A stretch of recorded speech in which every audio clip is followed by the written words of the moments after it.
Definitely America attack करेगा। That was, मैंने ये बात कही थी जी। अब बड़ी इंटरेस्टिंग डेवलपमेंट्स हुई हैं उसके बाद, जब अमेरिका ने अपना इतना बड़ा आर्माडा जिसे कहते हैं ना जी, इससे ज़्यादा बड़ा सेकेंड वर्ल्ड वॉर के बाद कभी जंगी जहाज़ इकट्ठे नहीं हुए, लश्कर बेड़ा। लश्कर बेड़ा। तो ईरान की तरफ से जो रिस्पॉन्स आया उसने सबको हिला दिया।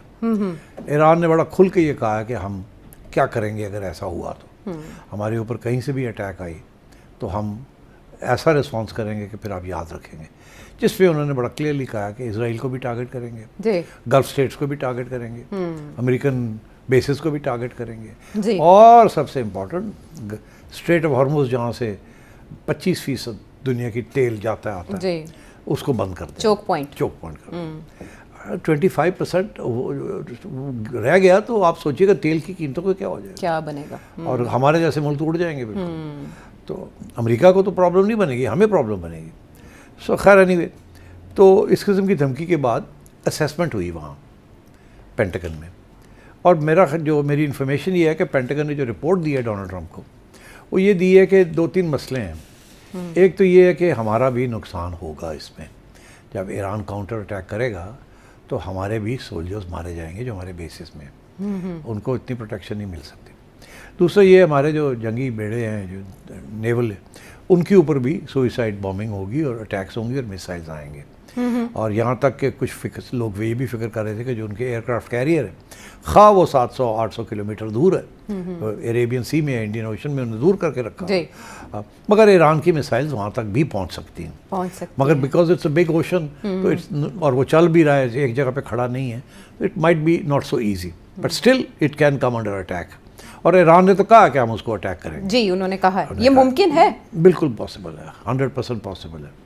अच्छा, इससे ज़्यादा जो ख़तरा है वो ये है कि जो मिसाइल्स हैं, सुपरसोनिक मिसाइल्स, वो सारी जो हैं दे विल ऑल इसराइल तक पहुंच जाएंगी, और उनको जो सो कॉल्ड डोम है उसको रोक नहीं सकेगा। उनमें से बहुत सी जो है वो गिरेंगी और कैजुअल्टीज़ होंगी। और क्या इसराइल तैयार है इसके लिए कि नहीं?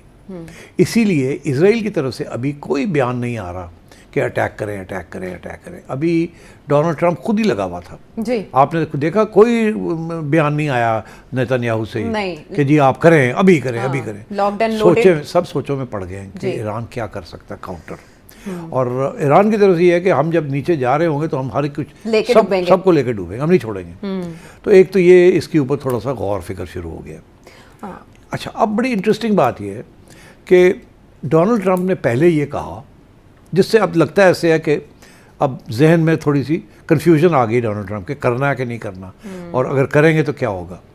पहला तो ये था कि हम क्यों जा रहे हैं वहाँ, हम इसलिए जा रहे हैं कि न्यूक्लियर ख़त्म करने के लिए जी, मगर वो लोग कहते हैं वो तो आपने पहले मिडनाइट हैमर में आपने कहा ऑब्लिटरेटेड, हमने कर दिया ऑब्लिटरेटेड, तो आप क्या करने जा रहे हैं? क्या करने जा रहे हैं? पहले तो ये कहा कि जी न्यूक्लियर के लिए जा रहे हैं, जब लोग आपने आगे से जवाब दिया वो तो आपने कर लिया हुआ पहले। अच्छा, फिर कहा नहीं वो जो मिसाइल्स जो है ना जिससे बहुत ख़तरा है, वो मिसाइल रेजीम को हमने डिसमेंटल करना है।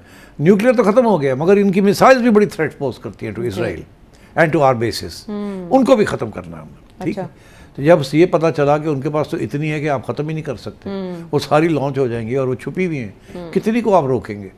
आपके पास एंटी मिसाइल नहीं है आपके पास, वो शॉर्टफॉल है, शॉर्ट सप्लाई है। अगर आपको 100 चाहिए तो आपके पास सिर्फ 25 हैं इस वक्त।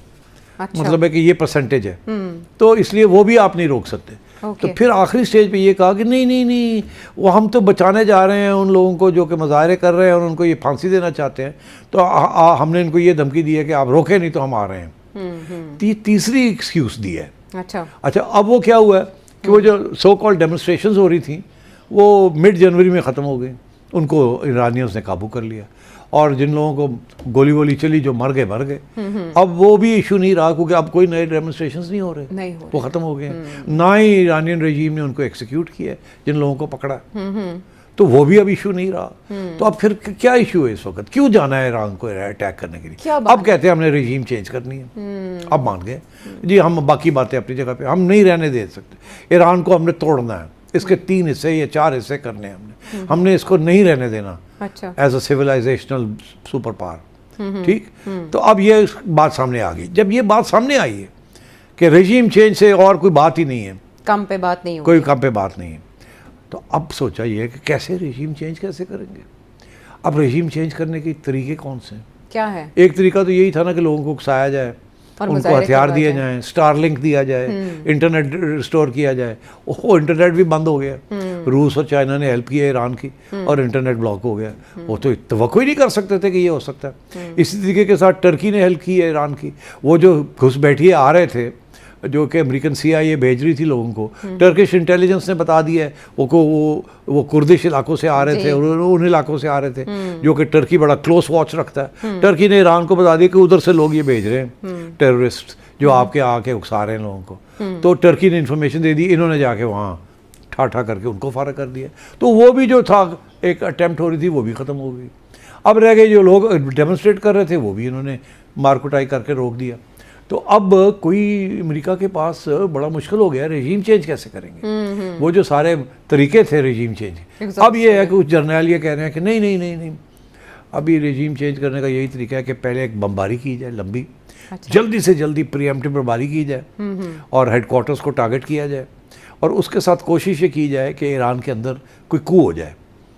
ईरानियन गार्ड्स जो हैं वो खोमेनी के खिलाफ या ये करंट इनके खिलाफ कोई खड़े, जैसे वेनेजुएला में इन्होंने करवाया था, जैसे करवाया था। हाँ। मगर प्रॉब्लम यहाँ ये आ रही है कि यहाँ वो मौका नहीं मिल रहा इनको। यहाँ सारी आइडियोलॉजिकल रजीम है, ये इससे इतने नहीं मुतासर होते जितने वेनेजुएला के अंदर जी, वो फदाई का हल्फ उठा के। हाँ, नजरियाती तो ये नजरियाती रजीम है, इसको इतना हो सकता है, ऐसी नहीं बात, मगर इट्स नॉट सो ईजी।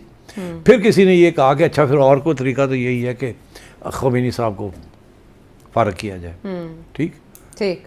तो फिर किसी ने कहा हाँ वो तो हम कर सकते हैं, हमारी इंटेलिजेंस है, ग्राउंड पे भी लोग हैं, हमें पता है वो कहाँ आते जाते हैं। अच्छा। वो तो हम कर सकते हैं। तो किसी ने कहा कि अगर आप वो करेंगे तो फिर सर कट जाएगा, जब सर कट जाएगा कन्फ्यूजन हो जाएगी, शायद कोई मॉडरेट फोर्स आ जाए। मॉडरेट फोर्स आ गई तो आप समझे रेजीम चेंज हो गई, फिर वो हमारे साथ बात करेंगे, फिर हम अपने अपनी टर्म्स बनवाएंगे। फिर किसी ने ये कहा कि खुदादा खौफ करो, अगर आपने खोमेनी को टारगेट किया तो ये शिया रजीम है, ये इराक़ के अंदर सब जगह पे जहाँ शिया है, जहाँ इनके आइलैंड्स हैं, वो सब जगह पे फट पड़ेंगे वो। This will become a religious thing. ठीक। आप इसको ना करें ऐसे, ये आपने रिलीजियस फिगर है वो, he is not just a political figure. आपने उनको किया ये तो सब जगह पे शिया खड़े हो जाएंगे, और अमेरिका के खिलाफ ऐसी जंग शुरू हो जाएगी, ऐसी खून खराबा हो जाएगा, आप यकीन नहीं कर सकते। इराक़ स्पेशली, और भी इसी किस्म के जो एरियाज़ हैं जहाँ शिया मेजॉरिटीज़ हैं, या अभी कुवैत ले लें, वहाँ तो एक सुन्नी रजीम है, वो तो 2 दिन नहीं चल सकेगी वहाँ, एंड और वो अमेरिकन बेस है, बहरीन, ये वो सब ऑल दीज प्लेसेस। तो ये अब किसी ने कहा ये सोचे भी ना आपके ये तरीका है।